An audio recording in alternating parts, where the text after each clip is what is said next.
What's up, super fans? It is Fit Nerd from Superheroes Ultimate. Welcome to another episode of Heroes Finest, where we discuss, review, and reveal all the latest and the greatest in the superhero realm. And today we're going to break down the Zack Snyder's Justice League movie.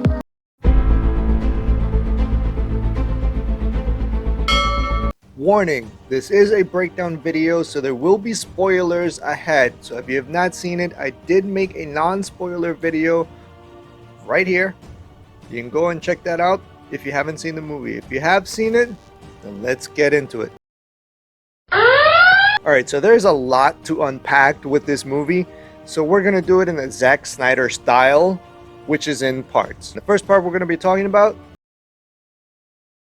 is the heroes. And the very first heroes that I want to talk about is the Amazons. Yes, the Amazons, because the Amazons finally got their spotlight that I've been wanting to see. I've always wanted to see the Amazons in their war mode. Yes, we did get glimpses of them in the Wonder Woman movie. We got to see a little bit of their culture, their trials.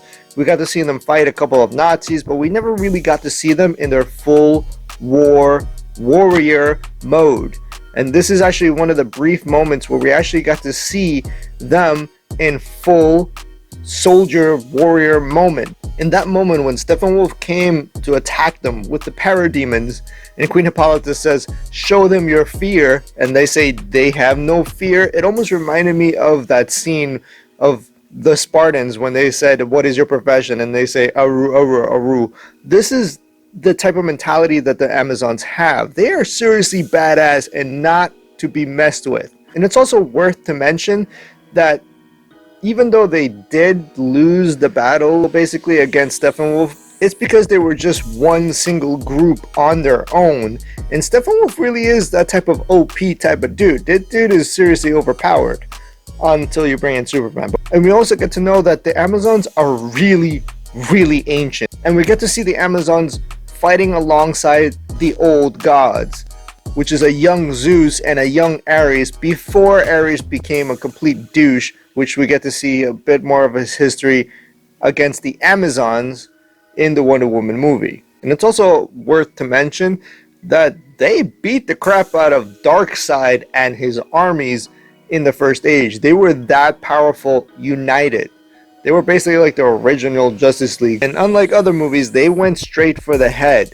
Ares nearly killed Darkseid. They messed him up so bad that they had to drag him away from the battlefield, leaving the mother boxes and the anti-life equation. And they were very specific on what happened to the mother boxes, that they actually got weakened once they left, which means that they weren't giving off a signal. So they've been to thousands and thousands of worlds throughout the universe. And the fact that it kind of seemed like Darkseid just lost his car keys in the universe and forgot about where the hell he put them. Since he's been through thousands of worlds throughout the universe, he doesn't, I guess he didn't write them down or something, but Darkseid, you better check up on all the planets you try to take over. I'm just saying, you lose 3 boxes that are pretty much the most powerful technology in all of the universe. You kind of want to keep a track of that. Then we got the Batman himself. And we don't actually see too much of the Batman in this movie as Batman, but the scenes that actually we do see with Batman and his fighting capabilities, he is pretty much up to par, holding his own for a dude that doesn't have superpowers. Amongst all the other heroes, he has it pretty bad amongst the superheroes. I'm not gonna lie. I mean, he's Batman, he can't fly, he doesn't have superpowers, he doesn't have super strength, but if it wasn't for him, they wouldn't have been able to finance the entire Justice League. They wouldn't have been able to do all the things that they can do without him, because he is basically the financial glue. His main purpose was to bring the Justice League together, but we'll talk about more about him later. And then we finally get a Wonder Woman that is almost as strong as Superman. Not to the complete strength of Superman, but at least pretty damn close. We got to see her with her super speed, we got to see her with her super strength, we got to see her kind of fly, because she doesn't fly until the second movie. So she doesn't know that she can do that. So she does a really huge jump and gets rid of the bomb and stays there for a little bit, levitating kind of. But it's really dope to see this hardcore Wonder Woman that isn't afraid to kill the bad guys. Let's face it, she is an Amazon and she has killed many bad guys in the past. And I'm actually okay with a warrior princess, not Xena, to go out with her sword and behead a dude or two. That's completely fine. I mean, she made it a point, not that I think it was completely necessary to blast the guy and make him into dust, but it is a Wonder Woman thing to do because she was quite pissed off that this dude was about to kill a bunch of kids. And would you really react any different if you have that ability? You would burst this guy into dust too. So I'm super glad to see that Wonder Woman is in her full Wonder Woman mojo. And not only that, but in this movie we finally get an age drop. She's over 5,000 years old, which sounds about right, which is technically young when it comes to the Amazons, because her mom, Queen Hippolyta, which is a total badass, and a total badass moment fighting Steppenwolf and getting out of the cave, and then, you know, all of the Amazons sacrificing themselves. She is technically a young Amazon. In fact, so young that she didn't even know all of the history behind Darkseid. So her mother actually gave her the key to go and see the truth about this original invasion that occurred eons ago in this planet. And of course, after she learns the history of Darkseid and his armies and what he does around the universe, and finding out that her mom and all of the people working together at that time, the Atlanteans, the Amazons, the humans, and the Guardians of the Stars, which is the Green Lanterns, but we only briefly got to see them because, well, they weren't fully allowed to be shown at the end. And thanks to Wonder Woman, she's the one that passes on this knowledge to Bruce Wayne. And then we got my man, Aquaman. I feel like Aquaman was technically gypped in the original Justice League movie, because what we see here depicted with Aquaman is the one destined to have the King's armor and the original trident. By having the scenes of him going back to that monument of the OG King of Atlantis, it was almost as if it was calling to him that this is where he's meant to go and what he's meant to be. And those scenes actually lead up to what was supposed to be in the solo movie. It actually makes the solo movie of Aquaman make more sense. Not only that, but his attitude here, which is a bit dickish and grumpy and pretty much angry the whole time, is pretty accurate to how he is in the comics, at least in the 90s, the ones that I read. He was always pretty much angry and grumpy all the time, and to see him just be angry and grumpy all the time made him more of the Aquaman that I wanted to see. There was a lot more character development for Aquaman instead of just that, oh yeah, badass, basically like a Kool-Aid Aquaman. Then we get Superman, the Man of Steel. Man, there's a lot of references to the Man of Steel in this movie. I know it gets hate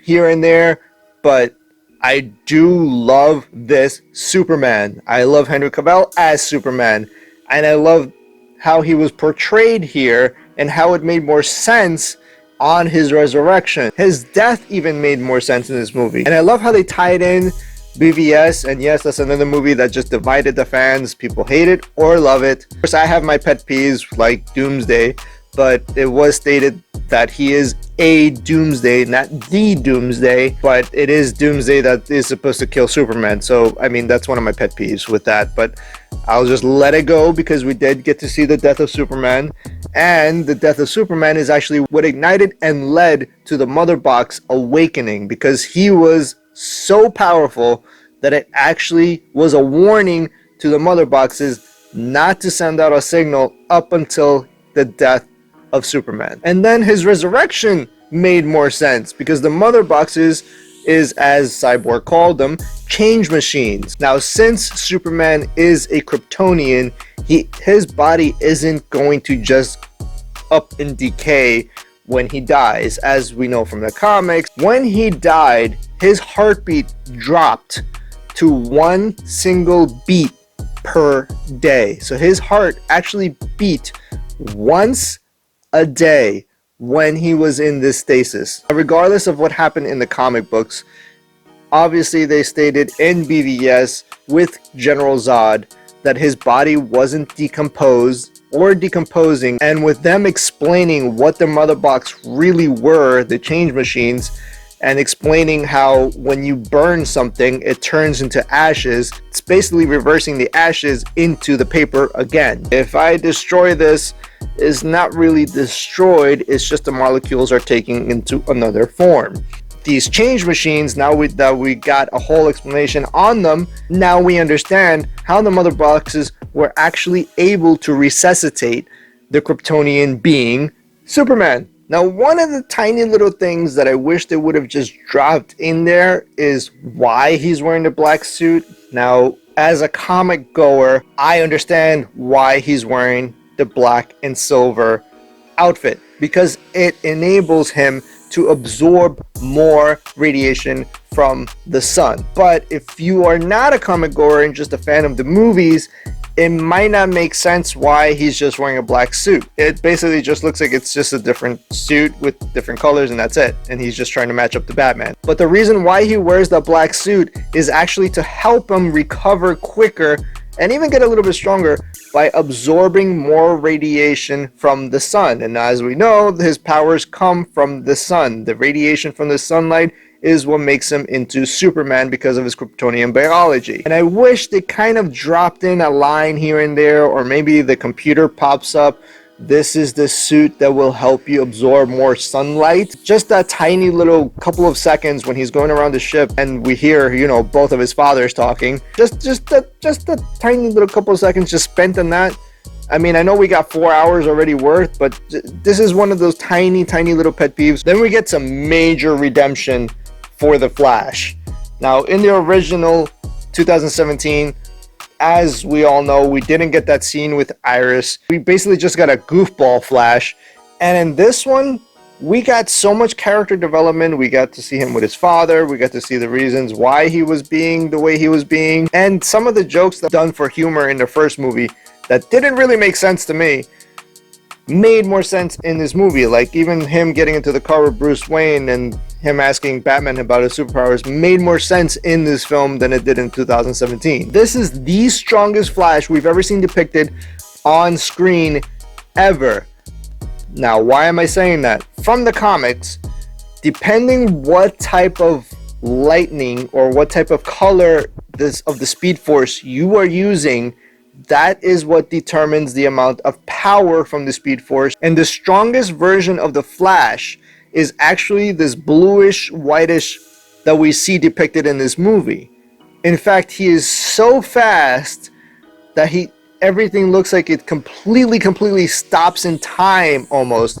And his ability to crank up or down on time is only the ability of the strongest version of the Flash. This is the one that actually went faster, not only than the speed of light, but then time itself in the universe. In the comics, he actually sacrificed himself in a race from one side of the universe to another to prove that he is actually the fastest being in the entire universe. And this one is actually that, because we get to see him stop time basically, or go back in time so precise, even to like a couple of seconds, that when he raced out from that pet store, which looks like he's actually walking, you could actually see the ground completely break and coil up just by him stopping. That's how fast he was actually going, even though it seems like he's walking. He has so much control over the Speed Force that he can actually tiptoe and adjust accordingly. This Flash can bend time itself. And I love how they actually made him, he went reverse time and saved Cyborg and everybody else and gave him that shock. He was controlling which moment in time he wanted to go back to. This is the Flash that I hope we get to see in his solo movie with the Flashpoint Paradox storyline, although it looks like we're not going to see Thomas Wayne, because the nightmare scene is an alternate reality that he went back and gave the warning to Bruce Wayne. Then we get my favorite character in the entire movie, which I just feel like they cheated him out on the first movie of whatever they did in 2017. They basically just cut out all of Cyborg. Cyborg is so important to the storyline. I still don't understand why they would cut out Cyborg so much. I mean, it's seriously like it almost feels like there was a personal vendetta against Ray Fisher from the first movie, because seeing this and originally how it was supposed to be depicted and how his character was supposed to be depicted, there is so much origin, so much character development, and his reasons as to why he ends up fighting with the Justice League. That scene of him playing football is actually so important because it goes to show how mentally and physically strong and disciplined he was before he had all his enhancements. It's almost like Captain America, that Steve Rogers was important before he had all the superpowers because of who he was in his mental discipline. Cyborg had mental discipline and physical discipline as a star football player. He's already pure at heart, and I love his whole friendship with him in The Flash, because it's almost like Beast Boy and Cyborg's friendship. Cyborg really is the heart of this movie, and the amount of tragedy that he goes through to become the Cyborg at the end and finally be fine with it and know that he's not alone, which is talking about the entire Justice League, that he is actually part of something bigger. And this all should have led to the solo movie with Cyborg. I mean, after seeing all of this, I totally want to see a solo movie about just Cyborg and his continuing evolution as a person. And it's almost an oversimplification to state that he is seriously one of the most powerful beings on the planet. He is so powerful that he is basically the internet. The internet is his bitch. There's no firewall that can stop him. He can control all of the world's nuclear power plants, nuclear warheads. He can control all of the money on the planet, and there's nothing that can stop him. And of course, like his father states, it's up to him as a person to look away of certain things, because he could literally hack into anything, any part on the planet.